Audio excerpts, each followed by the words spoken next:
एक बार गायत्री मंत्र बोलेंगे। ओम भूर्भुवः स्वः तत्सवितुर्वरेण्यं भर्गो देवस्य धीमहि धियो यो नः प्रचोदयात्। तो आज का हम गुरु सानिध्य कार्यक्रम शुरू करते हैं और हमारी जो पुस्तक जिसका हम अध्ययन कर रहे हैं वह है मन की प्रचंड शक्ति। तो इसी क्रम में आइए हम पढ़ते हैं। आध्यात्मिक चिंतन आत्म कल्याण के लिए उपयोगी ही नहीं आवश्यक भी है, किंतु लौकिक वासनाएं और इच्छाएं भी तो जल्दी नहीं मिटती। ईश्वर का भजन करने बैठिए, हाथ चलेगा, माला घूमेगी, मंत्र जाप भी होगा, किंतु मन जिसे ईश्वर के प्रकाश की ओर गमन करना चाहिए था, वह 100 बार अपनी प्रिय वस्तुओं, ऐच्छिक इंद्रियों के विषय भोगों की ओर लंपटे लेगा। कठोर संयम और प्रतीक्षाओं से मन को दंडित कर इस तरह भटकने से रोकने का भी विधान है, किंतु जिस प्रकार दंड से जानवर और भी क्रुद्ध और हिंसक बनते हैं, उसी प्रकार मन भी चोट खाकर विद्रोह करता है। मन वस्तुतः हमारा शत्रु नहीं, याद पुचकार कर मित्रता पूर्वक सलाह दी जाए, अर्थात प्रेम पूर्वक यह बताया जाए कि भाई, यह ऐन्द्रिक सुख तुम कब तक भोग सकोगे? कब तक क्रोध, मोह, लोभ, संग्रह, व्यभिचार और अनाचार में पड़े रहकर अपने लिए कर्म के दुख की फसल बोते रहोगे? भाई, कुछ ऐसा काम करो जिससे पग पग पर होने वाली ईर्ष्या, अपमान, शोक, बीमारी, कलह और की कुंठाओं से छुटकारा मिले। आखिर यह जीवन भी कितने दिन चलेगा? यह युवावस्था कब तक चले रहेगी? शरीर ढलेगा ही, मृत्यु होगी ही। क्यों न अमृतत्व की प्राप्ति के लिए प्रयत्न करें? क्यों न अपने को परमात्मा की प्राप्ति की दिशा में अग्रसर करें? यह विचार मन के समर्थन में न आए ऐसा संभव नहीं। मन जैसा मित्र नहीं। आखिर यह भोग भी तो आत्म तृप्ति के लिए ही करता है। जितना ज्ञान, विवेक और विचार शक्ति होती है, उतने क्षेत्र में वह आत्म सुख ही तो ढूंढता है। यदि अपना ज्ञान बढ़ाकर उसे बड़े सुख, उच्च आध्यात्मिक लक्ष्य का ज्ञान कराया जा सके, तो वह उधर भी हंसी खुशी से चल देगा। स्वामी विवेकानंद, राम तीरथ, शंकराचार्य, दयानंद आदि को भी उत्कृष्ट जीवन की ओर प्रेरित करने वाले उनके मन ही थे। मनोबल जगाया जा सके, उसे मित्र बनाया जा सके, तो जो काम कठिन तपश्चर्या से संभव नहीं हो पाता, वह क्षण भर में मन के सहयोग से सफल हो सकता है। अवगुणी मन को सद्गुणी बनाने के लिए विवेकशील होना आवश्यक है। विचार, विवेक और वैराग्य वस्तुतः एक ही क्रम की अनेक श्रृंखलाएं हैं। विचार का अर्थ है मन को स्थिर ना रहने देना, आलसी ना होने देना। जब वह स्थिर होता है, तभी भोग की, काम की इच्छा जागती है। इसलिए एक पर एक विचार उठाना चाहिए। यह संभव नहीं कि अधिक अभ्यास से पूर्व की मन की अच्छे विचार आने प्रारंभ हो जाएं। अब तक जैसा जीवन क्रम रहा है और पूर्व जन्मों में जो प्रवृत्तियां रही हैं, वह भी दबाए नहीं दबती और उन्हें काटा आसानी से जा सकता है। अच्छे विचारों का ग्रहण और बुरों का त्याग, यही विवेक है। मुझे यहाँ से चलकर अमुक स्थान पर अमुक भोग भोगना चाहिए, यह एक विचार हुआ। यदि उसे स्वतंत्र रखा जाता तो वह उसी दिशा में कल्पना करता, उस स्थान पर इतने समय में पहुंचता, यह वस्तु वहां मिलेगी, यह आवश्यक होगी, तब यह भोग उपलब्ध होगा आदि। पर यदि मूल विचार के साथ ही रुख बदल दिया जाए तो मन की का बुराई से बचना संभव हो जाए। वहां सोचना चाहिए, उससे यह बीमारी संभव हो सकती है, स्वास्थ्य गिरेगा, धन व्यय होगा, तो दूसरे आवश्यक कार्यों में परेशानी आएगी। उसकी अपेक्षा या थोड़ा सा समय इसे क्यों ना किसी उत्पादक कार्य में लगाएं, घर की सफाई, कपड़ों की सिलाई कर डालें, बागवानी करें, कोई उद्योग करें आदि। रचनात्मक दिशा में जब मन काम करने लगता है तो ऐसी अनोखी बातें सूझती हैं कि आश्चर्य होता है।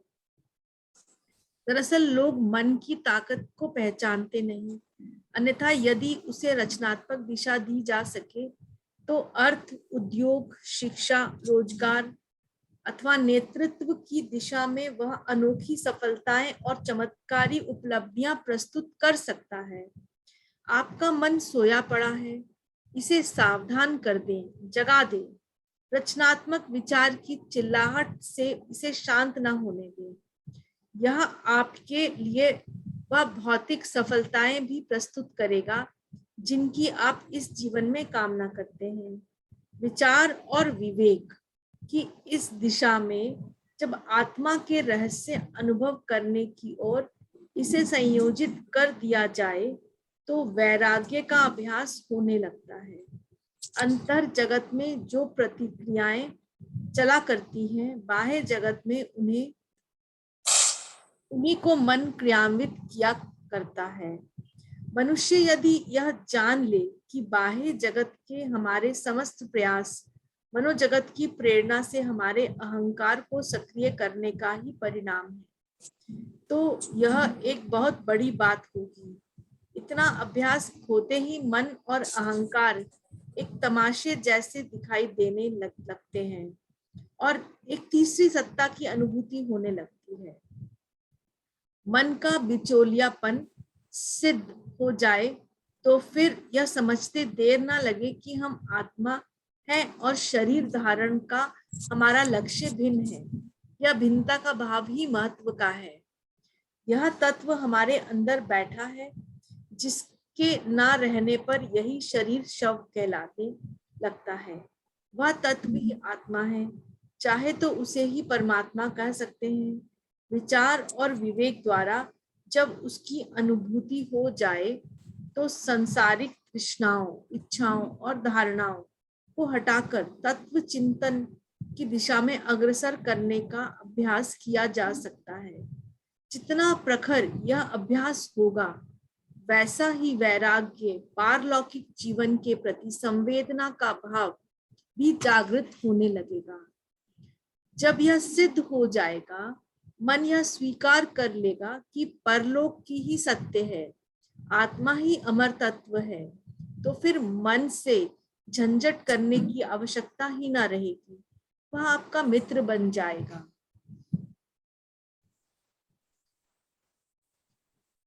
मनःशक्तियों का सदुपयोग। महात्मा गांधी की याद आते ही सहसा उनके शरीर की तस्वीर आंखों में घूमने लगती है। सहसा आश्चर्य हो आता है, यह वह दुबला पतला शरीर और इतने महान कार्य, किंतु महान कार्यों में उनके शरीर की इतनी प्रधानता नहीं है जितनी उनके मनोबल की है। उनका मन स्वस्थ और एवं शोधा हुआ था। मन के ठीक ठीक निर्माण कर लेने पर दुबले पतले व्यक्ति भी महान कार्य संपन्न करते हैं। इसी तरह यदि हम शरीर से कितने भी हृष्ट पुष्ट हो, परंतु यदि हमने स्वस्थ मन का निर्माण नहीं किया तो हम स्वयं अपने लिए एवं समाज के लिए विशेष हितकर नहीं हो सकते।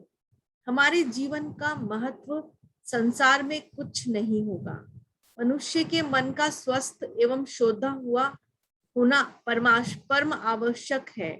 साथ ही साथ शरीर भी स्वस्थ पुष्ट हो तो यह जीवन में एक वरदान ही है। मन का स्वस्थ होना ही ज्यादा महत्वपूर्ण है, क्योंकि यदि मन स्वस्थ होगा तो दुबला पतला शरीर भी बहुत कुछ कर सकेगा। महात्मा गांधी में सक्रियता और फुर्तीलापन उनके स्वस्थ मन के कारण ही था। वे जब किसी भी कार्य या संकल्प पूर्ति में जुट जाते तो उन्हें आगे पीछे की चिंता नहीं रह होती थी। वर्तमान क्षण और संकल्प या कार्य ही उनके समक्ष होता था। उनकी इस अविचल, शांत, गंभीर मनस्थिति के कारण ही महान कार्य संपन्न होते रहे। मन का ठीक ठीक निर्माण एवं उसे स्वस्थ बनाने के लिए निम्नलिखित बातों को जीवन में अपनाना चाहिए। इससे हमारा मन स्वस्थ बनेगा और मन शांति बढ़ेगी। जीवन में निरंतर सक्रियता की आवश्यकता है। जो जीवन अकर्मण्य है वह एक अभिशाप ही है। कहावत भी है, खाली दिमाग शैतान का घर है। कार्यशीलता से रहित जीवन भार स्वरूप ही है। अकर्मण्य एवं आलसी व्यक्ति सदैव इस संसार में पिछड़े हैं। ऐसे व्यक्तियों को इस संघर्ष में कर्म क्षेत्र संसार में स्थान नहीं है। जितने भी महापुरुष हुए हैं उन्होंने कोई जादू या छल से महानता प्राप्त नहीं की है। उनकी महानता का एकमात्र कारण उनका निरंतर कर्तव्य परायण बने रहना एवं निष्ठा पूर्ण जीवन बिताना ही था। उनके जीवन में आराम हराम था। जीवन की निरंतर सक्रियता में उद्दंडी मन की चंचलता, संकल्प, विकल्प, वासना आदि नष्ट हो जाते हैं। कार्य व्यस्त और परिश्रमी व्यक्ति धीरे धीरे इस चंचल मन पर बाजी मार लेते हैं। मन एक अजीब भूत जो अपनी कल्पना एवं विचारों के सहारे आकाश, पाताल और लोकांतरों में उड़ा उड़ा फिरता है। ऐसे मन पर काबू पाना सहज नहीं होता। इस भूत को निरंतर काम में जोते रहना ही इसे बस में करने का एक मंत्र है। जीवन में सक्रियता की इसलिए भी आवश्यकता है कि ईश्वर ने हमें क्रिया शक्ति दी है कुछ करते रहने के लिए। अतः यदि हम आकर्मण्य रहें और ईश्वरीय विधान के विपरीत चलें तो यह शक्ति हमसे छीन ली जाती है। इंद्रियां अपनी क्रिया शक्ति को खो देती हैं। ऐसा व्यक्ति हाथ पैर होते हुए भी मुर्दा ही है। वह जीवन में पराधीनता के सिवाय और कुछ नहीं देख सकता। स्वस्थ मन के निर्माण में दूसरा साधन यह है कि हमारे मन, वचन और कर्म तीनों में एकता स्थापित हो। जो सोचा जाए या जो कल्पना किया जाए वही कहा जाए और जो कहा जाए वही किया जाए। इस तरह का दृढ़ निश्चय स्वस्थ मन के निर्माण में बहुत ही महत्वपूर्ण है। जो मनुष्य केवल कल्पनाओं की उड़ाने लेता हो तथा कहता कुछ और हो और करता कुछ और हो, वह शेख चिल्ली जैसा ही है। उसे जीवन में असफलता, निराशा, परालंबन आदि के सिवाय और कुछ नहीं मिल सकता। मन को सदैव बुद्धि एवं विवेक के नियंत्रण में रखना चाहिए, क्योंकि इसमें अनेक जन्म जन्मांतरों के संस्कार भरे पड़े हैं। मन को पूर्व संस्कारों से प्रभावित होकर तदनुकूल कार्य करने की आदत होती है। अतः इसे बुद्धि के नियंत्रण में रखकर अनावश्यक तत्वों एवं गलत मार्ग में जाने से बलपूर्वक रोकना चाहिए। इस ओर दी गई तनिक भी ढील बुरे कर्मों की ओर लगने में अधिक प्रोत्साहित करती है। ऐसी ढिलाई एक बड़ी भूल होती है। जो व्यक्ति यह निर्णय कर लेता है कि अभी तो अमुक कार्य कर लो, फिर बाद में इसे नहीं करेंगे, ऐसे व्यक्ति को मन पछाड़ पछाड़ कर मारता है। मन की आवाज पर अचानक कोई कार्य करने पर उतारू नहीं होना चाहिए। बुद्धि और विवेक से ठीक ठीक निर्णय करके फिर कार्य क्षेत्र में मनोयोग के साथ उतरना चाहिए। मन को स्वस्थ बनाने का एक साधन ईश्वर चिंतन भी है। परमात्मा की खोज में इसे लगा देना ही अधिक महत्वपूर्ण है। संसार के सारे धर्म, कर्म, योग, साधना, उपासना आदि इसी केंद्र पर केंद्रित हैं। शोधी हुई मन शक्ति स्वयं एक चमत्कार है। स्वस्थ मन वाला व्यक्ति संसार के लिए एक वरदान होता है। वह संसार को कुछ ना कुछ देकर ही जाता है, जबकि दूषित मन वाला व्यक्ति सृष्टि में विकृति एवं दोष उत्पन्न करके जाता है। अतः प्रत्येक व्यक्ति को अपने स्वस्थ एवं सबल मन के निर्माण पर पूरा ध्यान देना चाहिए। इसी क्रम में आगे है, मनोबल ना गिराएं, साहस प्रदान करें। पौधे को खाद पानी से सींचा जाता है और व्यक्तित्व को प्रोत्साहन से आत्मगौरव का अनुभव किया जाना चाहिए और कराया जाना चाहिए। गलतियां बताना और सुधारना एक बात है और व्यक्तित्व है तथा हीन सिद्ध करना दूसरी। प्रायः लोग एक बड़ी भूल करते हैं कि गलती की भर्त्सना करते हुए निराकरण की अपेक्षा रखते हुए ऐसे कदम उठाते हैं जिन्हें आक्रमण की संज्ञा दी जा सकती है। बच्चों के साथ बड़े कहे जाने वाले अभिभावक लोग भी प्रायः ऐसी ही भूल जान या अनजान में करते रहते हैं, जिससे उनके व्यक्तित्व को भारी आघात पहुंचता है। किसी गलती को मूर्खता कहा जा सकता है और उसे सुधारने पर बुद्धिमान कहलाने का रास्ता बनाया जा सकता है, किंतु किसी को मूर्ख, मंद बुद्धि, असभ्य, पेशुअर आदि कहते रहने से अनायास ही बड़ी से बड़े उस निर्देश अनुदान को अंतः चेतना स्वीकार करती चली जाती है और क्रमशः हीनता के परत इतने मजबूत हो जाते हैं कि बच्चा सचमुच ही मंद बुद्धि, बेशुअर और मूर्ख बन जाता है। व्यक्तित्व की धुरी आत्म मान्यता है। यदि अपने आप को आरोग्य, अभागा, अविकसित, अयोग्य, अभागा, अविकसित और पिछड़ा हुआ मान लिया जाए तो फिर समझना चाहिए कि उस मान्यता के इर्द गिर्द ही जीवन चक्र घूमता रहेगा। दुर्भाग्यग्रस्तता की स्थिति से मरण पर्यंत पीछा ना छूट सकेगा। लड़कियों और लड़कों की प्रतिभा में अंतर किसी शारीरिक अथवा मानसिक बनावट के कारण नहीं, वरन उनके साथ होने वाले भेदभावपूर्ण व्यवहार के कारण होता है। बेटे को अधिक लाड़ प्यार और अधिक सुविधा साधन मिलते हैं और बेटी को डांट डपट, उपेक्षा, अवज्ञा।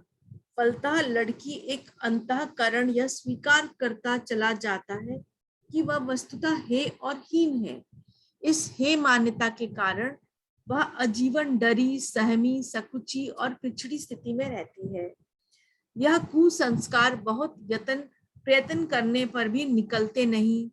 अधिक प्रयत्न किया जाए तो वह उद्धत प्रदर्शन या उच्च व्यवहार में फूट पड़ते हैं। महिलाओं का अधिक फैशन बनाना, सज धज दिखाना उनकी आत्महीनता का उद्धत प्रदर्शन है। कभी कभी वह अधिक झगड़ालू, बच्चों को पीटने वाली, रूठने वाली, आत्महत्या की धमकी देने वाली देखी जाती हैं। उनके इस चंडी रूप से उनका उच्छृंखल व्यवहार ही फूटता है। वस्तुतः यह आत्महीनता का ही दूसरा रूप है। अत्यधिक संकोची, बात बात में रो पड़ने वाली, ना हो तो पग पग पर उफरने वाली सही, दो परस्पर विरोधी दिशाओं में एक ही प्रभाव फूटता है। लड़कों के बारे में भी यही बात है। उन्हें अनावश्यक लाड प्यार देकर या तो अन्यताओं ग्रसित बना दिया जाता है या फिर मूर्ख, दुष्ट, अभागा, चोर, आलसी कहकर उसके अंतः में यह विश्वास जमा दिया जाता है कि वह हे स्तर का है, सामान्य मनुष्य जैसा नहीं वरन उससे गया गुजरा है। प्रभावशाली बड़े कहलाने वाले लोग अपनी छाप छोटे छोटे पर छोड़ते ही रहते हैं। बालक अपनी हीनता स्वीकार करता चला जाता है और बड़े होने पर या तो कायर, आलसी, चोर, मंद बुद्धि रह जाता है या फिर दुष्ट, दुर्गुणी बनकर उद्धत पाप करता हुआ दृष्टिगोचर होता है। प्रतिभा के विकास में मनुष्य को स्वाभिमानी, आत्म अवलंबी तथा आत्मविश्वासी होना चाहिए और किसी के भी द्वारा थोपे गए आत्महीनता के निर्देशों को अस्वीकार कर देना चाहिए। गलती ढूंढने, पूछने और सुधारने का प्रयत्न जारी रहना चाहिए। वस्तुतः अधिक योग्य बनने का रचनात्मक प्रयास और उत्कर्ष का क्रमिक विकास तो महान से महान व्यक्तियों को भी इसी प्रकार अपनाना पड़ा है। प्रगति का अर्थ ही गलती सुधारने में तीव्रता उत्पन्न होना है। यह क्रम पूछने बताने से और भी अधिक सही होता है, पर वह रचनात्मक होना चाहिए। मनुष्यता का मूल्य समझने वाले प्रत्येक विवेकवान व्यक्ति का दृष्टिकोण यह होना चाहिए कि किसी के व्यक्तित्व पर आक्रमण ना करे। बड़ा सांड छोटे बछड़े के पेट में सींग घुसेड़ सकता है, बड़ा कुत्ता छोटे कुत्ते की गर्दन दांतों से पफेड़ सकता है, पर ऐसा व्यवहार मनुष्य को मनुष्य के साथ तो नहीं ही करना चाहिए। व्यक्तित्व को छोटा, घटिया, गया बीता बताना, उसके भविष्य को अंधकार में बताना उतना ही बुरा है जितना उसके साथ किए गए किसी भी दुर्व्यवहार को माना जा सकता है। बलवान दुर्बल को बछाड़कर उसका कचूमर निकाल सकते हैं। इसी प्रकार प्रभावशाली, शक्ति संपन्न व्यक्ति छोटे लोगों को हीन ठहराकर उनके मनोबल को तोड़ सकते हैं। यह बुद्धि एवं प्रतिभा का आक्रमणात्मक दुरुपयोग है। इसे रचनात्मक सुझाव देने चाहिए, हमें रचनात्मक सुझाव देने चाहिए। यह काम बुरा हुआ, इसकी उतनी अधिक व्याख्या करने की जरूरत नहीं है जितनी कि सुधार के लिए जो किया जा सकता है उसका सुझाव देने की। सुझाव रचनात्मक होते हैं, उनसे दिशा मिलती है और लाभ होता है, किंतु भर्त्सना से मन छोटा होता है। तिरस्कार के फलस्वरूप द्वेष, दुर्भाव की खाई चौड़ी होने के अतिरिक्त और कोई प्रयोजन सिद्ध नहीं होता। गलती से होने वाली हानि और सुधार का तरीका अपनाने का लाभ तुलनात्मक रीति से समझाया जा सकता है। दूसरे के दबाव से, परिस्थितियों से, अपनी आत्म अवज्ञा से आत्महीनता की मनोवैज्ञानिक ग्रंथि बनती है और उसके कारण व्यक्तित्व बहुत ही दीन और दुर्बल बन जाता है। ऐसे व्यक्ति दब्बू, संकोची, चापलूस, हाँ में हाँ मिलाने वाले, असहमति को प्रकट ना कर सकने वाले, भीतर ही भीतर खिजे रूठे रहने वाले होते हैं। उनसे कोई बेगार ले सकता है, ठग सकता है। साहस के अभाव में वह यह तक प्रकट नहीं कर सकते कि उनसे जो कुछ कराया जा रहा है, जो वह कर रहे हैं, उसमें उनकी स्वेच्छा नहीं है। मनोविज्ञानी जे.सी. रॉबर्ट्स ने अपनी दैनिक जीवन में मनोविज्ञान विषय की पुस्तक में इस बात पर बहुत जोर दिया कि हर मनुष्य को अपने भीतर से साहस का उदय करना चाहिए। अपने आप को यह सबसे बड़ा ना सही, कम से कम सबसे अयोग्य मानना तो बंद कर ही देना चाहिए। परमात्मा ने प्रत्येक व्यक्ति को लगभग समान स्तर की क्षमता प्रदान की है। सबके भीतर प्रगति के बीज छिपे पड़े हैं और हर कोई अपनी सामर्थ्य को विकसित करने में समर्थ है।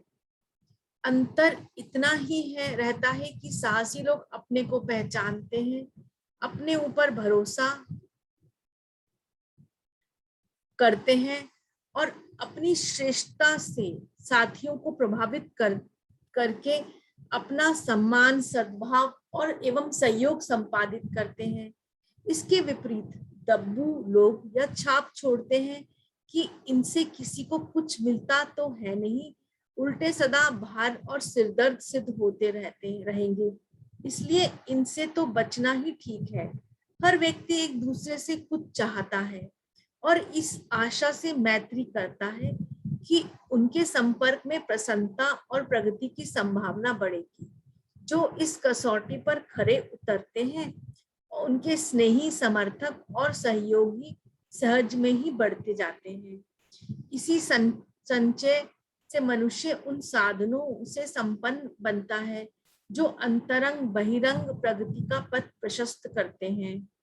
आत्महीनता से ग्रसित व्यक्ति का मित्र वह है जो सदा उसके गुणों की चर्चा करे, प्रतिभा को निखारे, प्रशंसा करे और प्रोत्साहन प्रदान करे।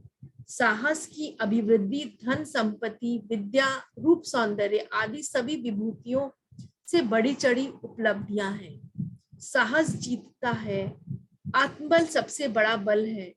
आत्मविश्वास और हिम्मत के साथ जिस दिशा में भी बढ़ा जाएगा उसी में सफलता मिलती चली जाएगी।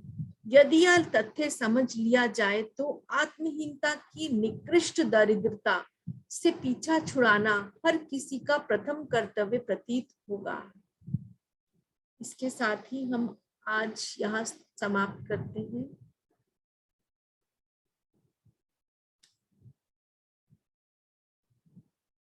हेलो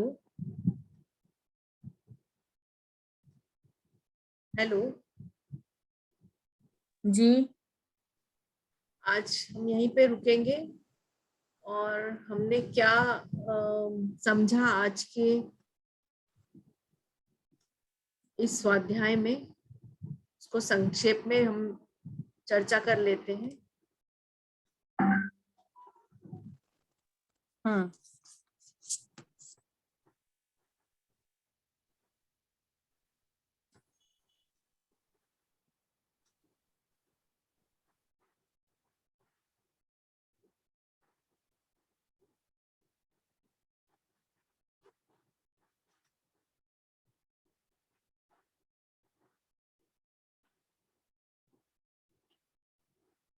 तो हमने आज जाना कि हम जो है किसी को भी हीनता अनुभव नहीं करने देना है, सबका सहायक बनना है सबकी प्रगति में, और किसी को भी ऐसा महसूस नहीं कराना है कि उसके अंदर कोई गुण नहीं है।